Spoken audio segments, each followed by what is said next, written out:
Everyone, today once again I welcome you in the chemistry class. We are going to continue the chapter surface chemistry.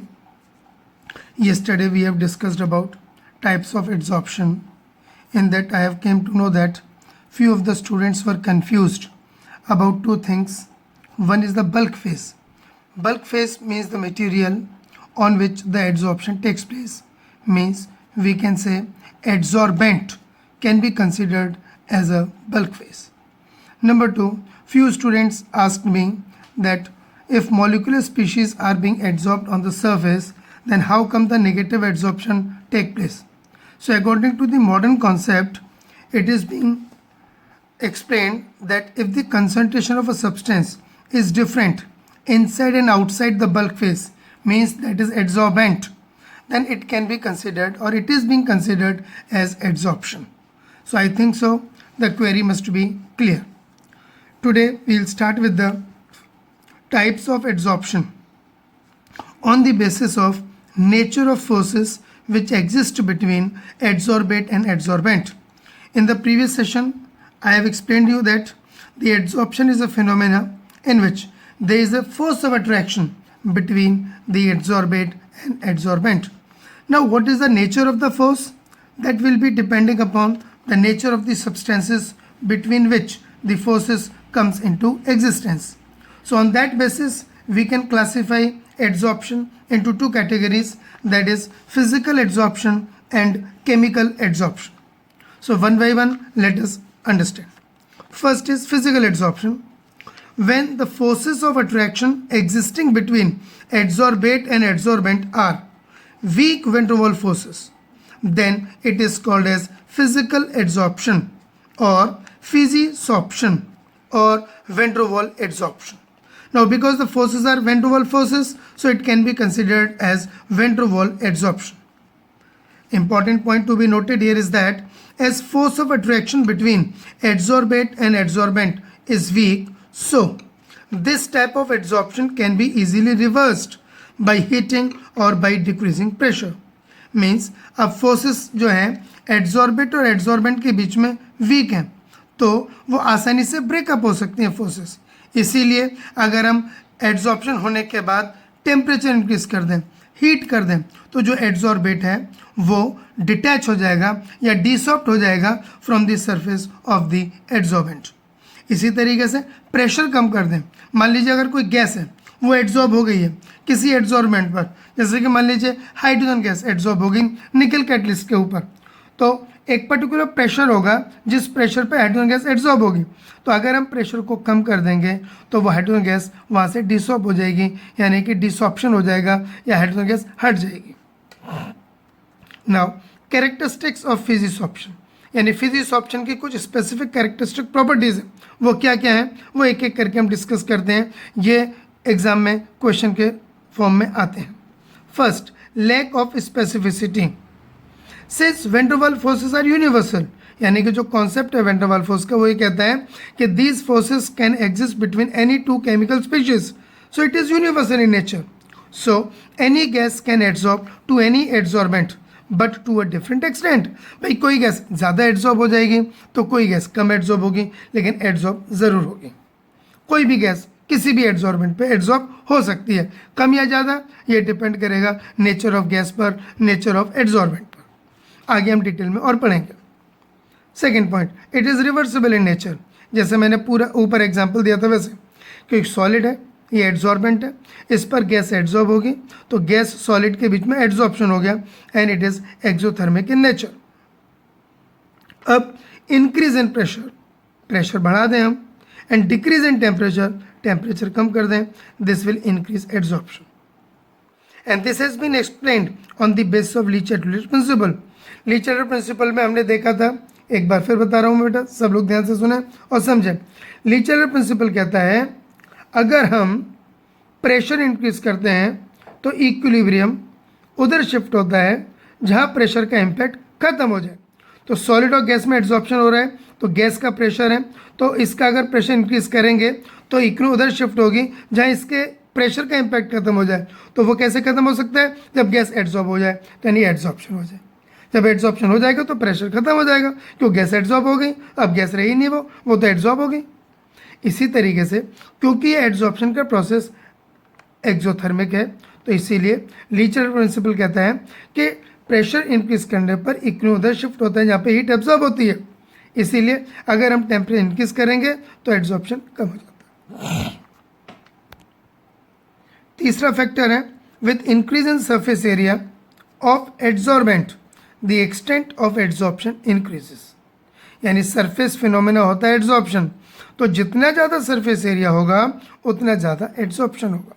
तो surface area increase करने से adsorbent का extent of adsorption increases. Fourth point,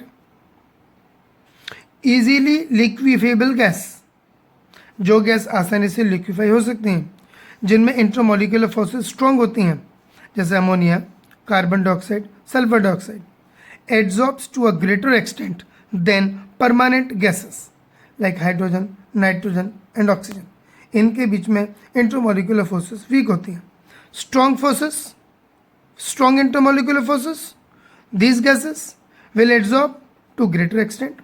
Permanent gases जिनमें intermolecular forces weak होती हैं, they will absorb to a less extent. Enthalpy of absorption is low क्योंकि weak forces हैं between adsorbent and adsorbent, तो amount of energy release भी कम ही होगी, that ranges between 20 to 40 kilojule per mole. And 6 point, once again I am repeating, physisorption do not require any activation energy. This activation energy is the amount of energy required to initiate the process of adsorption properly. That is more effective in the next point, that is chemical adsorption. Physisorption do not require any activation energy. Once the gases get adsorbed, they start adsorbing immediately without the requirement of any energy. So these are the 6 main characteristic features of physical adsorption. Now second, chemical adsorption. As the name suggests, there should be strong forces between adsorbate and adsorbent. So it is defined as when the forces of attraction between adsorbate and adsorbent are equivalent to chemical bonds. Equivalent to chemical bonds means stronger to the van der Waals forces, then it is called as chemical adsorption or chemisorption or Langmuir adsorption. The detailed study was done by a scientist known as Langmuir, so it is also known as Langmuir adsorption. यहाँ पर chemical bond का मतलब है adsorbate और adsorbent के बीच में chemical bonds बनते हैं। केमिकल बॉन्ड कैसे भी हो सकते हैं, आयनिक बॉन्ड हो सकते हैं, कोवेलेंट बॉन्ड हो सकते हैं, किसी भी टाइप के हो सकते हैं। और आपको पता है कि कोवेलेंट और ionic bond van der Waals force से स्ट्रॉन्गर होती हैं, तो chemical adsorption is a much more stronger as compare to physical adsorption. So as force of attraction between adsorbate and adsorbent is strong, so this type of adsorption cannot be easily reversed. भाई जब bond ही strong बन जाएंगे तो आसानी से breakup नहीं होंगे, अगर हम हीट करेंगे भी तो एकदम से नहीं टूटेंगे, तो it is not easily reversed. अब van der Waals force weak होती हैं तो आसानी से वो रिवर्स हो जाता है फिजिसॉर्प्शन, और ये स्ट्रॉन्ग बॉन्ड्स होते हैं केमिकल बॉन्ड्स तो वो इजीली रिवर्स नहीं होते. अब उसी के पैरेलल में characteristic features of chemisorption. First, high specificity. भाई सीधी सी बात है कि जो केमिकल बॉन्ड बनेगा वो कुछ स्पीशीज के बीच में ही बनेगा, तो it is highly specific. It can occur only when there is a possibility of bond formation between adsorbate and adsorbent. अगर बॉन्ड बनेगा उनके बीच में तो ही केमिकल एड्सॉर्प्शन होगा या केमिसॉर्प्शन होगा, नहीं तो नहीं होगा. अगर दो स्पीशीज हैं, एक एड्सॉर्बेट है एक एड्सॉर्बेंट है, उनके बीच में केमिकल बॉन्ड बनने की प्रोबेबिलिटी नहीं है तो केमिसॉर्प्शन नहीं होगा, लेकिन फिजिसॉर्प्शन हो जाएगा. तो that is very important thing कि हाईली स्पेसिफिक है. एग्जाम्पल ऐसे hydrogen is adsorbed on nickel, platinum और पैलेडियम, ट्रांजिशन मेटल्स हैं, due to the formation of their respective hydrides. यानी कि निकल, प्लेटिनम, पैलेडियम हाइड्रोजन गैस के साथ में एक केमिकल रिएक्शन टाइप करते हैं और उससे वो हाइड्राइड्स बना लेती हैं, तो वो formation of hydride is responsible for chemisorption of hydrogen on these metals. Second point, it is irreversible in nature due to strong bond. पहले मैंने बता दिया है कि बॉन्ड स्ट्रॉन्ग है तो आसानी से वो ब्रेकअप होंगे नहीं, तो it is irreversible in nature. Third, अब enthalpy of adsorption that will be high. भाई स्ट्रॉन्ग बॉन्ड बन रहा है तो ज़्यादा अमाउंट में एनर्जी रिलीज होगी, तो उसका मैग्नीट्यूड होता है 200 से 400 किलो जूल पर मोल। आप इसको बहुत अच्छे से याद कर सकते हो। फिजिक्स ऑप्शन में 20 to 40, केमिस्ट ऑप्शन में 200 से 400, यानी एक एक जीरो ऐड कर दीजिए, ऐसे आप याद कर सकते हो kilo joule per mole. Chemisorption requires high activation energy due to formation of chemical bonds. Activation energy होती है amount of energy required to initiate a chemical reaction. Proper definition आपको एक्टिवेशन एनर्जी की chemical kinetics में हम समझाएंगे। आप यहाँ पे ये समझ सकते हो कि केमिकल बॉन्ड बनने के लिए पहले जो रिएक्टेंट स्पीशीज होती हैं या एड्सॉर्बेंट और एड्सॉर्बेंट है यहाँ पर, वो कुछ अमाउंट में एनर्जी एब्जॉर्ब करती जाती हैं, एक लेवल तक एब्जॉर्ब करती हैं, उसके बाद फिर केमिकल बॉन्ड का फॉर्मेशन होता है। तो उतनी अमाउंट ऑफ एनर्जी जो एब्जॉर्ब कर ली है that is called as activation energy. तो किसी भी केमिकल बॉन्ड फॉर्मेशन में या केमिस्ट ऑप्शन होने के लिए उनको एक एक्टिवेशन एनर्जी चाहिए और इनकी वैल्यू हाई होती है due to formation of strong chemical bonds. Fifth point, बात वही है कि adsorption is a surface phenomena, चाहे वो फिजिक्स ऑप्शन हो चाहे वो केमिस्ट ऑप्शन हो। तो इसके केस में भी with increase in surface area chemisorption increases.